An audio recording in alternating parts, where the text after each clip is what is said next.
Hello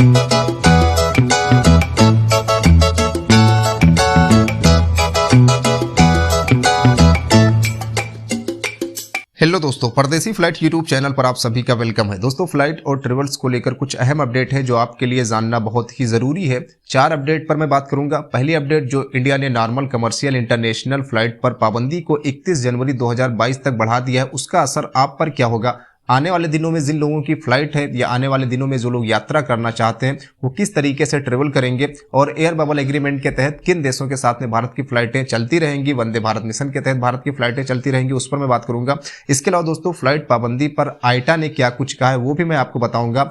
और महाराष्ट्र में lockdown के बारे में, मुंबई एयरपोर्ट पर फ्लाइट पाबंदी के बारे में महाराष्ट्र के स्वास्थ्य मंत्री राजेश टोपे ने क्या कुछ कहा है वो भी मैं आपको बताऊंगा। और 44 लोग फर्जी वीज़ा के चक्कर में एयरपोर्ट पर पकड़े गए हैं, कहां पर पकड़े गए हैं और आप किस तरीके से सावधान रहेंगे वो भी मैं आपको बताऊंगा। लेकिन उससे पहले दोस्तों, आप सबसे एक छोटी सी रिक्वेस्ट है, अगर अभी तक आपने हमारे यूट्यूब चैनल परदेसी फ्लाइट को सब्सक्राइब नहीं किया है तो सब्सक्राइब कर लीजिए, जिससे आपको इसी तरह की हेल्पफुल वीडियो लगातार मिलती रहे। और अगर आपको हमारा वीडियो पसंद आ रहा हो तो वीडियो को लाइक जरूर कर दिया करें। सबसे पहले दोस्तों बात करते हैं इंडिया की। तो इंडिया ने normal regular commercial international flight पर पाबंदी को 31 जनवरी 2022 तक बढ़ा दिया है। एक्चुअली जब कोरोना वायरस आया था और पहली बार लॉकडाउन मार्च 2020 में लगा था, उसी समय भारत सरकार ने नॉर्मल कमर्शियल इंटरनेशनल फ्लाइट पर पाबंदी लगा दी थी, जो लगातार आगे बढ़ती जा रही है, आगे बढ़ती जा रही है और अब ये बढ़कर 31 जनवरी 2022 हो चुकी है। क्योंकि अब इस महीने में यानी 15 दिसंबर को नॉर्मल फ्लाइट खोलने का फैसला हुआ था, लेकिन अचानक ओमिक्रॉन की दस्तक हो जाती है, जिसके बाद प्रधानमंत्री खुद कहते हैं कि इस फैसले पर रिव्यू किया जाए, यानी जो 15 दिसंबर से नॉर्मल फ्लाइट खोलने का फैसला उस पर रिव्यू किया जाए। तो अब भला कौन सा मंत्रालय है, कौन सा डिपार्टमेंट है जो प्रधानमंत्री की बात को टाल सकता है। उसके बाद ये क्लियर हो गया था कि ये पाबंदी आगे बढ़ेगी। तो अब दोस्तों, डीजीसीए की तरफ से एक सर्कुलर जारी कर दिया गया, जिसमें बता दिया गया कि normal regular commercial international flight पर पाबंदी को 31 जनवरी 2022 तक बढ़ा दिया गया है, यानी उससे पहले अब नॉर्मल फ्लाइटें नहीं चलेंगी। तो अब कौन सी फ्लाइटें हैं जिसके जरिए आप ट्रेवल करेंगे या कर रहे हैं वो आपके लिए जानना जरूरी है, क्योंकि लोग अचानक से परेशान हो जाते हैं कि 31 जनवरी 2022 तक जब नॉर्मल फ्लाइटें बंद हो गई हैं तो वो किस तरीके से यात्रा करेंगे, ट्रेवल करेंगे। तो बहरहाल आपको परेशान होने की या घबराने की कोई जरूरत नहीं है, क्योंकि अभी जो भी भारत सरकार फ्लाइटें चला रही है जिन देशों के साथ में, वो या तो एयर बबल एग्रीमेंट के तहत फ्लाइट चल रही है, या तो वंदे भारत मिशन के तहत फ्लाइट चल रही है, या तो जिन फ्लाइट को डीजीसीए की तरफ से स्पेशल परमिशन दिया गया, स्पेशल अप्रूवल दिया गया है, वही फ्लाइटें चल रही है। तो कौन कौन से देश के साथ में भारत के एयर बबल एग्रीमेंट है वो जान लीजिए, जिससे आपको दिक्कत ना हो ट्रेवल करने में आने वाले दिनों में। क्योंकि कई सारे लोगों के आने वाले दिनों में टिकट हैं, कई सारे लोग आने वाले दिनों में ट्रेवल करेंगे, तो वो लोग थोड़ा परेशान हो जाते हैं कि कहीं उनकी फ्लाइट तो कैंसिल नहीं है, वो ट्रेवल कर पाएंगे या नहीं कर पाएंगे। तो मैं आपको बता देता हूं कि किन देशों के साथ में भारत के एयर बबल एग्रीमेंट है, वंदे भारत मिशन के तहत फ्लाइटें चल रही हैं, वो आपको मैं बता देता हूं। तो अफगानिस्तान के साथ में भारत की फ्लाइट है एयर बबल एग्रीमेंट की, बहरीन के साथ में, कुवैत के साथ में, कतर के साथ में, यूएई के साथ में, ओमान के साथ में, सऊदी अरबिया के साथ में स्पेशल अप्रूवल के तहत फ्लाइटें चल रही हैं, कोई दिक्कत नहीं है।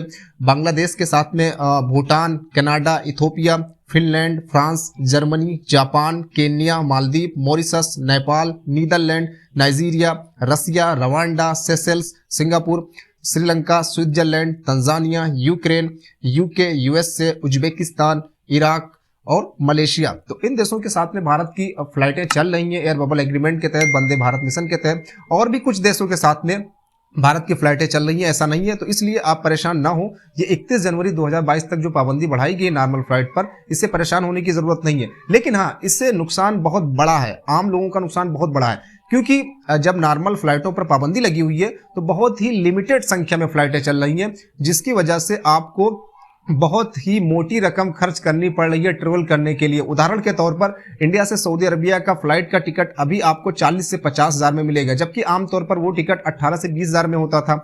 अभी आप दुबई का टिकट आप देख लीजिए तो वो भी 25 से 30 हज़ार के दरमियान है, जबकि आमतौर पर वो टिकट 12 हज़ार, 15 हज़ार, 16 हज़ार होता था। ओमान का टिकट भी 15 हज़ार के आसपास होता था, वो 30 हज़ार के आसपास टिकट है। तो ये बहुत बड़ा नुकसान होता है आपका, ये नुकसान होता है नॉर्मल फ्लाइट बंद होने से। काश अगर 15 दिसंबर से नॉर्मल फ्लाइटें चल जाती तो ये नुकसान आपका ना होता और काफी बड़ी संख्या में आपके सामने फ्लाइट की ऑप्शन होते हैं जिससे आप ट्रेवल करते हैं, लेकिन अब लिमिटेड संख्या में फ्लाइटें हैं जिससे आप ट्रेवल करेंगे।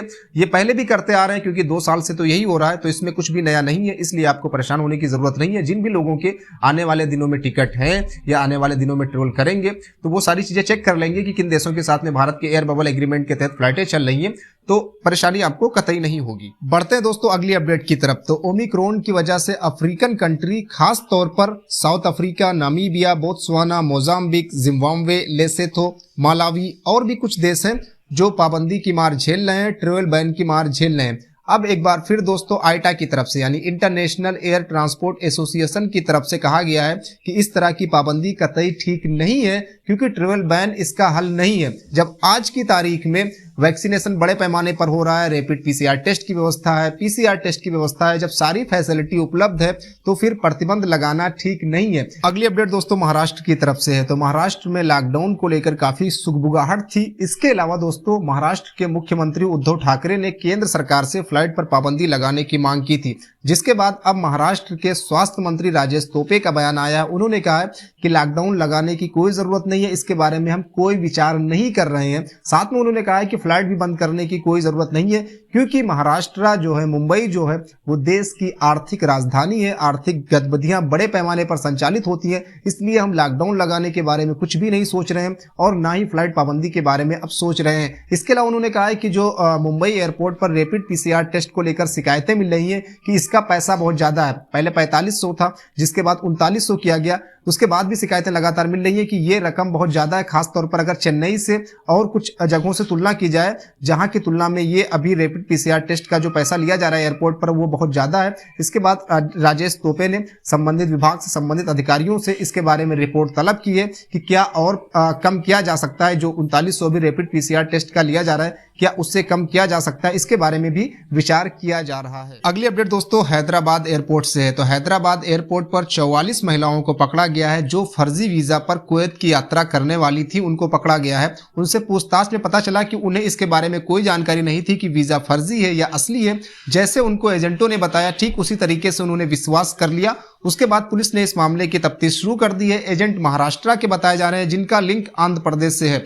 जो महिलाएं पकड़ी गई हैं उनमें अधिकतर आंध्र प्रदेश और तेलंगाना की हैं, इसके अलावा गोवा और तमिलनाडु की हैं। ये सभी महिलाएं जजीरा एयरवेज से कुवैत के लिए ट्रेवल करने वाली थी, लेकिन इमिग्रेशन डेस्क पर इनका जब वीजा चेक किया गया वो फर्जी पाया गया, जिसके बाद इन्हें पकड़ा गया, पूछताछ की गई, जिसके बाद ये पता चला कि ये एजेंटों के चक्कर में आ गई। तो इसलिए दोस्तों आप जो भी काम करें कायदे से चेक कर लें, वीजा वूजा चेक कर लिया करें, तभी आप विश्वास करें। सारे एजेंट हालांकि ऐसे नहीं होते हैं, लेकिन कुछ एजेंट इस तरीके से गलत काम करते हैं, फर्जी वीजा थमा देते हैं, या कई बार ऐसा होता है कि मोटी रकम आपसे ऐंठते हैं और एजेंट ही गायब हो जाते हैं। और कई बार ऐसा होता है कि एम्प्लॉयमेंट वीजा के नाम पर आपको टूरिस्ट वीजा या विजिट वीजा दे देते हैं और आप 10 दिन में या 15 दिन में या 1 महीने में वापस लौट आते हैं। तो इस तरीके से दोस्तों आप सावधान रहिएगा।